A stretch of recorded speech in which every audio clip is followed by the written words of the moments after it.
जय श्री राम। ओम वक्रतुंड महाकाय सूर्यकोटि समप्रभ निर्विघ्नं कुरु मे देव सर्वकार्येषु सर्वदा। राम कीन चाहि सोई होई करे अन्यथा अस नहीं कोई। भगवान श्री राम की बारात जब अयोध्या वापस पहुंची तो रानियों ने थाल सजाए, सब बहुओं की आरती की पुत्रों के साथ, और उसके बाद सब लोग महल में प्रवेश किए। इस प्रकार हंसी का खुशी का माहौल है, जश्न मनाए जा रहे हैं। सारी अयोध्या जश्नों से भरपूर है, रोज नए नए उत्सव किए जा रहे हैं।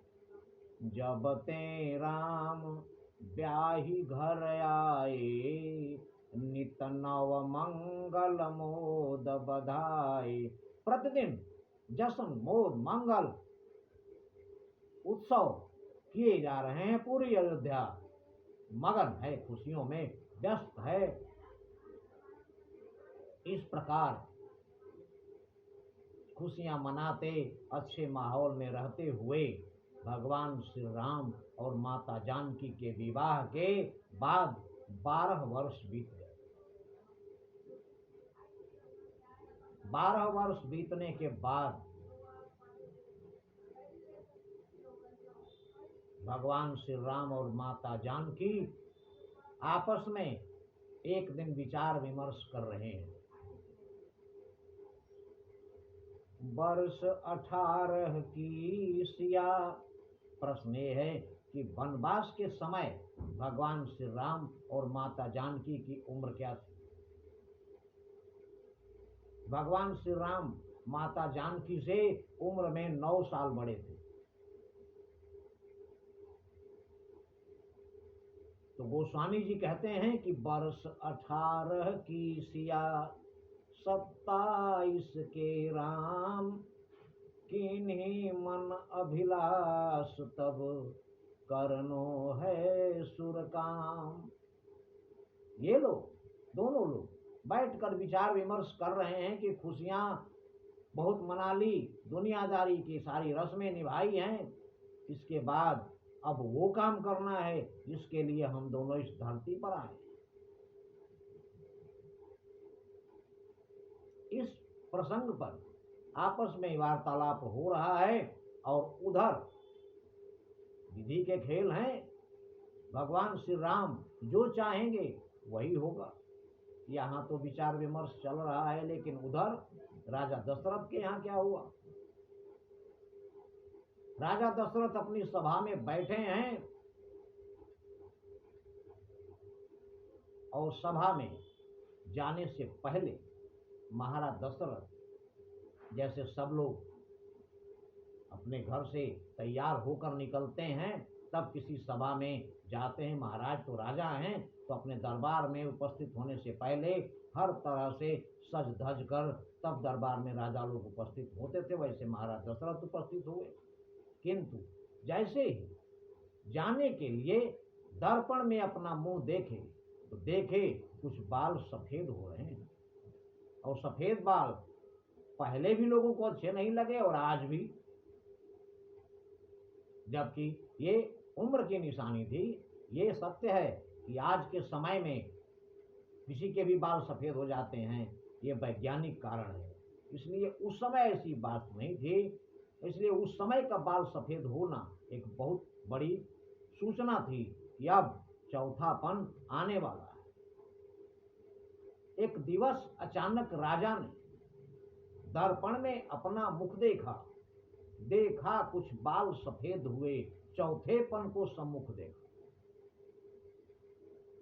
देखकर दर्पण में कि चौथापन हमारा सामने है, आ गया है। दरबार में इसी बात को दिमाग में रखकर महाराज दशरथ पहुंचे। वहां पर दरबार में गुरु वशिष्ठ के साथ सब लोग उपस्थित थे। गुरु वशिष्ठ से महाराज दशरथ अपने दिल की बात कह रहे हैं। क्या कह रहे हैं। हे देव, उतरता जाता है सर से अब प्रेत जवानी का, देखिए सूखता जाता है यह अपना खेत जवानी का। महाराज दशरथ गुरु वशिष्ठ से कह रहे हैं कि गुरुदेव, अब हमारा जवानी का समय व्यतीत हो चुका है और अब वृद्धावस्था, चौथापन आने वाला है। जब ब्रह्मचर्य को पूर्ण किया तब रहा गृही के संयम में। ब्रह्मचर्य को पूर्ण किया, उसके बाद शादी विवाह हुआ, सांसारिक मोह माया में लिप्त रहा। किंतु अब लेकर वानप्रस्थ शीघ्र पहुंचूं संन्यास आश्रम में। अब मेरा विचार ये है कि अब चौथापन जब आ गया है तो संन्यास आश्रम में जाना चाहिए। जैसी हमारी पूर्वजों की परंपरा रही है कि चौथेपन ऋत कानन जाहि, चौथेपन में राजा लोग वनवास में, जंगल में चले जाते थे अपनी तपस्या साधना के लिए, सांसारिक मोह माया का बंधन तोड़कर।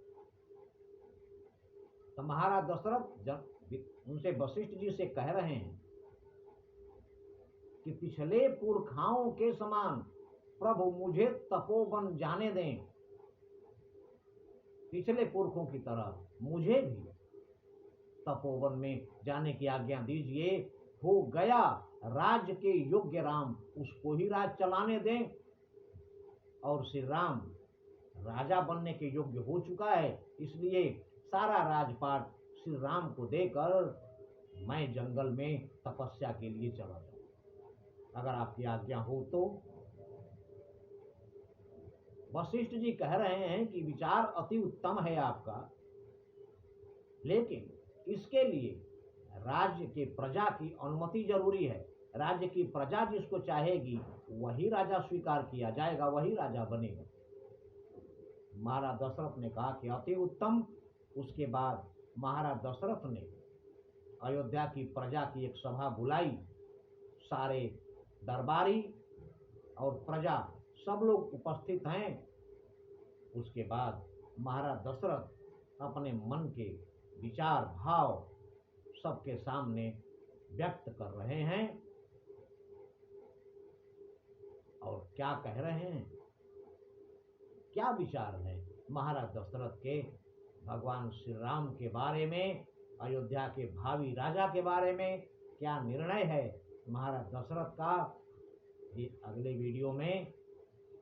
तब तक के लिए नहीं कली कर्म न भगति विवेकु, राम नाम अवलंबन एकु। जय श्री राम।